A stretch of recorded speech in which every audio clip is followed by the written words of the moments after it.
আজিকালি হৈছে কি আগৰ শিক্ষকতাৰ বৃত্তি আছিল, আগৰ শিক্ষক আৰু ছাত্ৰৰ যিটো সম্পৰ্ক আছিল সেই সম্পৰ্কটো অতি নিখুঁত আছিল আৰু তাত কোনো ভেজাল নাছিল।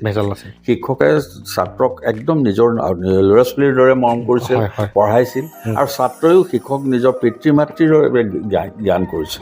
কিন্তু সেই বস্তুটো আজিকালি অকণমান মানে টিচাৰৰ ক্ষেত্ৰতো কৈছোঁ মই অলপ প্ৰফেচনেল হৈছে, আৰু ষ্টুডেণ্টৰ ক্ষেত্ৰতো হৈছোঁ যে সামাজিক পৰিৱেশৰ কাৰণেই হওক বা পিতৃ মাতৃৰ অমনোযোগিতাৰ বাবেই হওক বা সমাজৰ দায়িত্বহীনতাৰ বাবেই হওক তেওঁলোক অকণমান ফালৰি কাটি গৈছে।